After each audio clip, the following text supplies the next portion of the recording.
ಲೋಕಸಭೆ ಕುರುಕ್ಷೇತ್ರದ ಅಖಾಡದಲ್ಲಿ ಈಗಾಗಲೇ ಮೂರನೇ ಹಂತದ ಮತದಾನ ನಡೀತಾ ಇದೆ. ಕರ್ನಾಟಕದಲ್ಲಿ ಎರಡನೇ ಹಂತದ ಮತದಾನವೂ ಕೂಡ ನಡೀತಾ ಇರುವಂತದ್ದು. 12 ರಾಜ್ಯಗಳ 93 ಕ್ಷೇತ್ರಗಳಲ್ಲಿ ಮತದಾನ ಬಹಳ ಚುರುಕು ಪಡ್ಕೊಂಡಿದೆ. ಕರ್ನಾಟಕದ 14 ಕ್ಷೇತ್ರಗಳಲ್ಲೂ ಕೂಡ ಮತದಾನ ಬಿರುಸನ್ನ ಪಡ್ಕೊಳ್ತಾ ಇದೆ.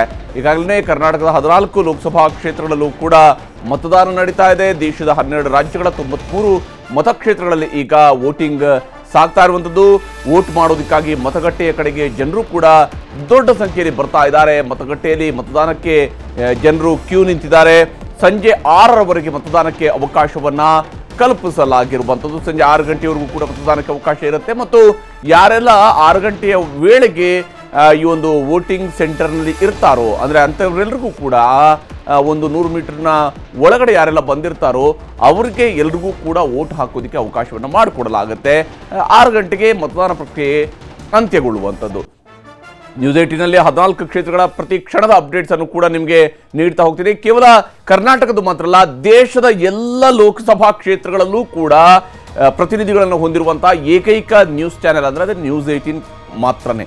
ನ್ಯೂಸ್ 18ನ ಮೂಲಕವಾಗಿ ಎಲ್ಲ ಕ್ಷೇತ್ರಗಳ ಅಪ್ಡೇಟ್ಸ್ ಅನ್ನು ಕೂಡ ನಿಮಗೆ ನೀಡ್ತಾ ಹೋಗ್ತೀವಿ. ಕರ್ನಾಟಕದ 14 ಕ್ಷೇತ್ರಗಳು ಮಾತ್ರ ಅಲ್ಲದೆ ದೇಶದ ಎಲ್ಲ ಲೋಕಸಭಾ ಕ್ಷೇತ್ರಗಳ ವ್ಯಾಪ್ತಿಯಲ್ಲೂ ಕೂಡ ಪ್ರತಿನಿಧಿಗಳನ್ನು ಹೊಂದಿರುವಂತಹ ಏಕೈಕ ನ್ಯೂಸ್ ನೆಟ್ವರ್ಕ್ ಅಂದರೆ ಅದು ನ್ಯೂಸ್ 18. ಹೀಗಾಗಿ ಎಲ್ಲ ಕಡೆಗಳಲ್ಲೂ ಕೂಡ ನಿಮಗೆ ಮೆಗಾ ಕವರೇಜ್ ಸಿಗ್ತಾ ಇದೆ. ಎಲ್ಲ ಕಡೆಯಲ್ಲೂ ಕೂಡ ಕಂಪ್ಲೀಟ್ ಅಪ್ಡೇಟ್ ಸಿಗ್ತಾ ಇದೆ. ಕರ್ನಾಟಕದಲ್ಲಿ 227 ಅಭ್ಯರ್ಥಿಗಳ ಭವಿಷ್ಯ ಇಂದು EVM ಪೆಟ್ಟಿಗೆಯನ್ನು ಸೇರುತ್ತೆ. ಬಿಸಿಲಿನ ಜಳ ಹೆಚ್ಚಳ ಆಗ್ತಾ ಇರುವಂತಹ ಹಿನ್ನೆಲೆಯಲ್ಲಿ ಮತಗಟ್ಟೆಗಳಲ್ಲಿ ಮೆಡಿಕಲ್ ವ್ಯವಸ್ಥೆಯನ್ನು ಕೂಡ ಮಾಡಿಕೊಳ್ಳಲಾಗಿದೆ. ಈಗಾಗಲೇ ಗಣ್ಯರು ಕೂಡ ಬಂದು ವೋಟ್ ಹಾಕ್ತಾ ಇರುವಂತಹ ದೃಶ್ಯವನ್ನು ನಾವು ನಿಮಗೆ ತೋರಿಸ್ತಾ ಇದ್ವಿ. ಶಿಕಾರಿಪುರದಲ್ಲಿ ಯಡಿಯೂರಪ್ಪ ಅವರು ಜೊತೆಗೇನೆ BJP ರಾಜ್ಯಾಧ್ಯಕ್ಷ ವಿಜೇಂದ್ರ, ಸಂಸದ ರಾಘವೇಂದ್ರ, ಅವರ ಕುಟುಂಬದ ಸದಸ್ಯರು ಇವರೆಲ್ಲರೂ ಕೂಡ ಬಂದು ಜೊತೆಯಾಗಿಯೇ ಮತದಾನ ಪ್ರಕ್ರಿಯೆಯಲ್ಲಿ ಭಾಗಿಯಾಗಿದ್ದರು. ಹಾಗೆಯೇ ದಾವಣಗೆರೆಯಲ್ಲಿ ಸಿದ್ದೇಶ್ವರ ಹಾಲಿ ಸಂಸದರು ಹಾಗೂ ಭಾರತೀಯ ಜನತಾ ಪಕ್ಷದ ಅಭ್ಯರ್ಥಿ ಗಾಯತ್ರಿ ಸಿದ್ದೇಶ್ವರ ಅವರು ಕೂಡ ಮತದಾನಕ್ಕೆ ಆಗಮಿಸಿದರು. ಇನ್ನು ಕಲಬುರಗಿಯಲ್ಲಿ ಹಾಲಿ ಸಂಸದ ಉಮೇಶ್ ಜಾಧವ್ ಮತದಾನದಲ್ಲಿ ಭಾಗಿಯಾಗಿರುವಂತಹ ದೃಶ್ಯವನ್ನು ನಾವು ನಿಮಗೆ ತೋರಿಸ್ತಾ ಇದ್ವಿ. ಬಾಗಲಕೋಟೆಯ ಬೀಳಗಿಯಲ್ಲಿ SR ಪಾಟೀಲ್ರು ಕ್ಯೂ ನಿಂತು ಅವರು ಬಂದು ವೋಟ್ ಹಾಕಿರುವಂತಹದ್ದನ್ನು ನಾವು ನೋಡ್ತಾ ಇದ್ವಿ. ಕೊಪ್ಪಳದ ಹಿಟ್ನಾಳ್ ಗ್ರಾಮದಲ್ಲಿ ರಾಘವೇಂದ್ರ ಹಿಟ್ನಾಳ್ ಮತ್ತು ರಾಜಶೇಖರ್ ಹಿಟ್ನಾಳ್ ಅಣ್ಣ ತಮ್ಮ ಬಂದು ಇಲ್ಲಿ ವೋಟನ್ನು ಹಾಕಿದ್ದಾರೆ. ಇನ್ನು ಧಾರವಾಡದ ನವಲಗುಂದದಲ್ಲಿ ಇರುವಂತಹ ಮತಗಟ್ಟೆಯಲ್ಲಿ ವಿನೋದ್ ಅಸೂಟಿಯವರು ಕೂಡ ಈಗಾಗಲೇ ವೋಟ್ ಹಾಕಿದ್ದಾರೆ. ಇನ್ನು ಬಸವರಾಜ್ ಹೊರಟ್ಟಿಯವರು ಸಭಾಪತಿಗಳು ಇವತ್ತು ಹುಬ್ಬಳ್ಳಿಯಲ್ಲಿ ಮತದಾನ ಪ್ರಕ್ರಿಯೆಯಲ್ಲಿ ಭಾಗಿಯಾಗಿದ್ದಾರೆ. ಬಸವರಾಜ್ ಹೊರಟ್ಟಿಯವರು ಇವತ್ತು ಮತದಾನ ಪ್ರಕ್ರಿಯೆಯಲ್ಲಿ ಭಾಗಿಯಾಗಿರುವಂಥದ್ದು. ಇನ್ನು ಕೊಪ್ಪಳದಲ್ಲಿ ರಾಜಶೇಖರ್ ಹಿಟ್ನಾಳ್ ಅವರು ಕೂಡ ಮತದಾನ ಪ್ರಕ್ರಿಯೆಯಲ್ಲಿ ಭಾಗಿಯಾಗಿರುವಂತಹ ದೃಶ್ಯವನ್ನು ನಾವು ನಿಮಗೆ ತೋರಿಸ್ತಾ ಇದ್ವಿ. ಅಭಯ್ ಪಾಟೀಲ್ರು ಬೆಳಗಾವಿ, ದಕ್ಷಿಣದಲ್ಲಿ ಭಗವಂತ್ ಖೂಬಾ ಹಾಲಿ ಸಂಸದ ಮತ್ತು ಕೇಂದ್ರ ಸಚಿವರು ಬೀದರ್ನಲ್ಲಿ ವೋಟ್ ಹಾಕಿದ್ದಾರೆ. ಹೀಗೆ ಎಲ್ಲ ಗಣ್ಯರು ವೋಟ್ ಹಾಕ್ತಾ ಇರುವಂತಹ ದೃಶ್ಯವನ್ನು ನಾವು ನಿಮಗೆ ತೋರಿಸ್ತಾ ಇದ್ವಿ. ಹಾಗೆಯೇ ಯತ್ನಾಳ್ ಅವರು ಕೂಡ ಈಗ ವೋಟ್ ಹಾಕೋದಕ್ಕೆ ವಿಜಯಪುರದಲ್ಲಿ ಇರುವಂತಹ ಮತಗಟ್ಟೆಯ ಕಡೆಗೆ ಯತ್ನಾಳ್ ಅವರು ಬರ್ತಾ ಇರುವಂತಹ ದೃಶ್ಯವನ್ನು ಕೂಡ ನಿಮಗೆ ತೋರಿಸ್ತಾ ಇದ್ವಿ. ಬೇರೆ ಬೇರೆ ಮತಗಟ್ಟೆಗಳಲ್ಲಿ ಮತದಾನ ಪ್ರಕ್ರಿಯೆ ಬಹಳ ಚುರುಕಿನಿಂದ ಸಾಗ್ತಾ ಇರುವಂತಹ ದೃಶ್ಯವನ್ನು ನಿಮಗೆ ತೋರಿಸ್ತಾ ಇರುವಂಥದ್ದು.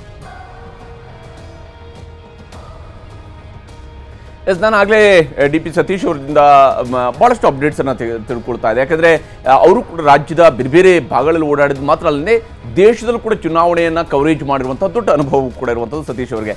ಈ ಬಾರಿಯ ಚುನಾವಣೆಯನ್ನು ಗಮನಿಸಿದಾಗ ಸತೀಶ್ ಅವರೇ, ವಿಶೇಷವಾಗಿ ಇವತ್ತು ಪ್ರಧಾನಿ ಮೋದಿಯವರು ಕೂಡ ವೋಟ್ ಹಾಕಿದ್ದಾರೆ. ಗಾಂಧಿನಗರ ಲೋಕಸಭಾ ಕ್ಷೇತ್ರದಲ್ಲಿ ಅಹಮದಾಬಾದ್ನಲ್ಲಿ ಅವರು ಇವತ್ತು ವೋಟ್ ಹಾಕಿದ್ರು. ವೋಟ್ ಹಾಕಿದ ನಂತರ ಅಲ್ಲಿ ಹೊರಗಡೆ ಬರುವ ಸಂದರ್ಭದಲ್ಲಿ ಕೂಡ ಒಂದು ರೀತಿ ಅಂತ ನಾವು ಹೀಗೆ ರೋಡ್ ಶೋದಲ್ಲಿ ಅವ್ರು ನೋಡ್ತೀವಿ. ಅದೇ ರೀತಿಯಲ್ಲಿ ಅವರು ಇವತ್ತು ಬರುವಾಗಲೂ ಕೂಡ ಸಾವಿರಾರು ಸಂಖ್ಯೆಯಲ್ಲಿ ಜನ ಅಲ್ಲಿ ನಿಂತಿದ್ರು.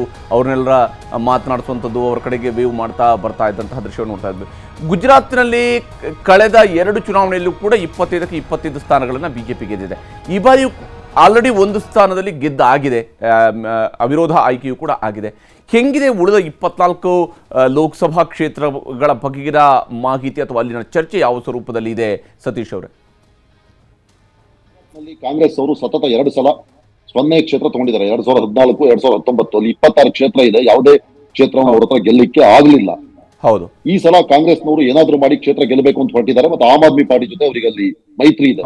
ಹೌದು, ಹಾಗೂ ಗುಜರಾತ್ ನಲ್ಲಿ ಅವರು ಏನಾದ್ರೂ ಮಾಡಿ ಕನಿಷ್ಠ 1 ಕ್ಷೇತ್ರವನ್ನಾದ್ರೂ ಗೆಲ್ಲಬೇಕು, 2 ಪಕ್ಷ ಸೇರಿ, ಅಥವಾ 2 ಕ್ಷೇತ್ರವನ್ನಾದ್ರೂ ಗೆಲ್ಲಬೇಕು ಅಂತ ಹೋರಾಟ ಮಾಡಿದಂಗೆ ಕಾಣಿಸ್ತಾ ಇದೆ. ಆದ್ರೆ ಅಲ್ಲಿ ಏನಾಗುತ್ತೆ ಅಂತ ಗೊತ್ತಿಲ್ಲ. ಯಾಕಂದ್ರೆ ಮೋದಿ ಅವರ ಪ್ರಭಾವ ವರ್ಚಸ್ಸು ಗುಜರಾತ್ ನಲ್ಲಿ ತುಂಬಾ ಇದೆ. ವಿಧಾನಸಭೆ ಚುನಾವಣೆಯಲ್ಲಿ ಬೇಕಿದ್ರೆ ಪಕ್ಷದ ಆಧಾರದಲ್ಲಿ ಇಲ್ಲಿ ಮತ ಕೂಡ ಆಗ್ಬಹುದು. ಲೋಕಸಭೆ ಚುನಾವಣೆಯಲ್ಲಿ ಇಲ್ಲಿ ಯಾವ ರೀತಿ ಮತ ಹಾಕ್ತಾರೆ ಅಂತ ತಮಗೂ ಗೊತ್ತು. ಅಲ್ಲಿ ವಿರೋಧ ಪಕ್ಷಗಳು 1 ಅಥವಾ 2 ಕ್ಷೇತ್ರವನ್ನು ಏನಾದ್ರು ಗೆದ್ರೆ ಗೆಲ್ಲೋದ್ರಲ್ಲಿ ಯಶಸ್ವಿ ಆದ್ರೆ ಭಾರಿ ದೊಡ್ಡ ಸಾಧನೆ ಆಗುತ್ತೆ ಅವರಿಗೆ. ನಿಜ ನಿಜ. ಯಾಕೆಂದ್ರೆ ಅದು ಅಷ್ಟು ಸುಲಭ ಇಲ್ಲ, ಬೇರೆ ರಾಜ್ಯಗಳ ತರ ಅಲ್ಲ ಅದು. ಹೌದು. ಅಲ್ಲಿ ಮತದಾನ ಆಗೋದು ಕೇವಲ ಮೋದಿ ಅವರ ಹೆಸರಿನಲ್ಲಿ ಮಾತ್ರ. ಅಲ್ಲಿ ಬಿಜೆಪಿ ಹೆಸರಲ್ಲಿ ಕೂಡ ಮತದಾನ ಆಗ್ತಾ ಇಲ್ಲ. ಗುಜರಾತ್ ಅಲ್ಲಿ ಕೇವಲ ಮೋದಿ ಅವರ ಹೆಸರಲ್ಲಿ ಮತದಾನ ಆಗ್ತಾ ಇದೆ. ನಮ್ಮವರೇ ಪ್ರಧಾನಿ ಅನ್ನುವಂಥದ್ದು ಸಹಜವಾಗಿ ಯಾವುದೇ ಒಂದು ರಾಜ್ಯಕ್ಕೆ ಒಂದು ಅಭಿಮಾನ ಇದ್ದೇ ಇರುತ್ತೆ ಅಲ್ವಾ ಸತೀಶ್ ಅವರೇ?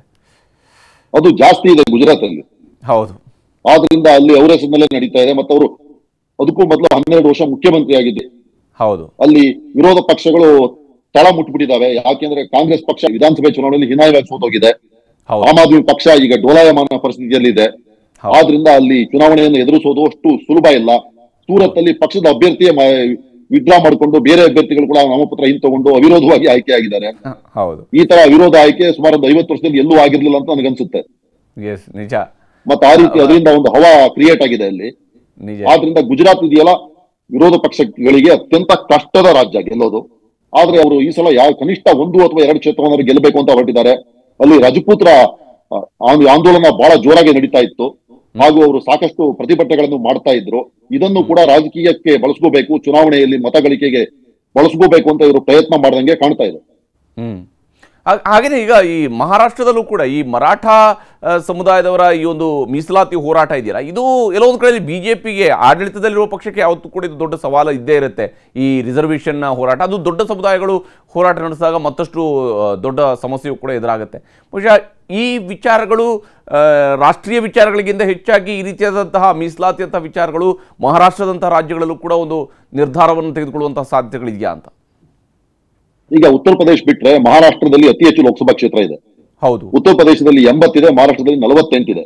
ಮಹಾರಾಷ್ಟ್ರದಲ್ಲಿ ಗೆಲ್ಲೇಬೇಕಾದಂತಹ ಅನಿವಾರ್ಯತೆ ಬಿಜೆಪಿ ಇದೆ. ಯಾಕಂದ್ರೆ 2 ಸಲ ಅವರು ಭರ್ಜರಿಯಾಗಿ 40ಕ್ಕೂ ಜಾಸ್ತಿ ಕ್ಷೇತ್ರದಲ್ಲಿ ಗೆದ್ದಿದ್ದಾರೆ. ಈ ಸಲ ಮಹಾರಾಷ್ಟ್ರದಲ್ಲಿ ವಿಚಿತ್ರವಾದ ಪರಿಸ್ಥಿತಿ ಇದೆ. ಯಾಕಂದ್ರೆ ಉದ್ಧವ್ ಠಾಕ್ರೆ ಅವರ ಶಿವಸೇನೆ ಹಾಗೂ ಶರದ್ ಪವಾರ್ ಅವರ ಎನ್ಸಿಪಿಯನ್ನ ಒಡೆದಾಗಿದೆ ಇಲ್ಲಿ.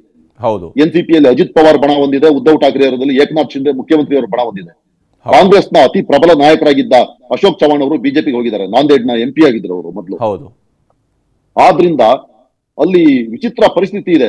ಈಗ ಕಾಂಗ್ರೆಸ್ನ ಶರದ್ ಪವಾರ್ ಅವರ ಎನ್ಸಿಪಿ ಬಣ, ಅಜಿತ್ ಪವಾರ್ ಅವರ ಎನ್ಸಿಪಿ ಬಣವನ್ನ ವಿರುದ್ಧ ಸ್ಪರ್ಧೆ ಮಾಡ್ತಾ ಇದ್ರೆ, ಉದ್ಧವ್ ಠಾಕ್ರೆ ಅವರ ಶಿವಸೇನೆ ಏಕನಾಥ್ ಶಿಂದೆ ಅವರ ಶಿವಸೇನೆ ವಿರುದ್ಧ ಫೈಟ್ ಮಾಡ್ತಾ ಇದೆ. ಕಾಂಗ್ರೆಸ್ನ ಬಣ ಅಶೋಕ್ ಚವಾಣ್ ಅವರ ಕಾಂಗ್ರೆಸ್ ಬಣ ಇದೆಯಲ್ಲ ಬಿಜೆಪಿಗೆ ಹೋಗಿದ್ದಾರೆ, ಅವ್ರ ವಿರುದ್ಧ ಫೈಟ್ ಮಾಡ್ತಾ ಇದೆ. ಆದ್ರಿಂದ ಅಲ್ಲಿ ವಿಚಿತ್ರ ಪರಿಸ್ಥಿತಿ ಉಂಟಾಗಿದೆ. ಈ ಬಿಜೆಪಿಯ ಅಲ್ಲೈಸಿದಾರಲ್ಲ ಈ ಏಕನಾಥ್ ಶಿಂದೆ ಹಾಗೂ ನಮ್ಮ ಶರದ್ ಪವಾರ್ ಅವರ ಅಣ್ಣನ ಮಗ ಅಜಿತ್ ಪವಾರ್ ಅವರು ಬಣಗಳ ಮೇಲೆ ಜನರ ಅಸಮಾಧಾನ ತೀವ್ರವಾಗಿದ್ದಂಗೆ ಕಾಣಿಸ್ತಾ ಇದೆ. ಯಾಕೆಂದ್ರೆ ಇವರಿಗೆ ಮೋಸ ಮಾಡಿ ಹೋಗಿದ್ದಾರೆ ಅನ್ನೋ ಒಂದು ಅಭಿಪ್ರಾಯವನ್ನ ಕ್ರಿಯೇಟ್ ಮಾಡೋದ್ರಲ್ಲಿ ಶರದ್ ಪವಾರ್ ಅವರು, ಉದ್ಧವ್ ಠಾಕ್ರೆ ಅವರು ಸಾಕಷ್ಟು ಮಟ್ಟಿಗೆ ಯಶಸ್ವಿಯಾಗಿದ್ದಾರೆ.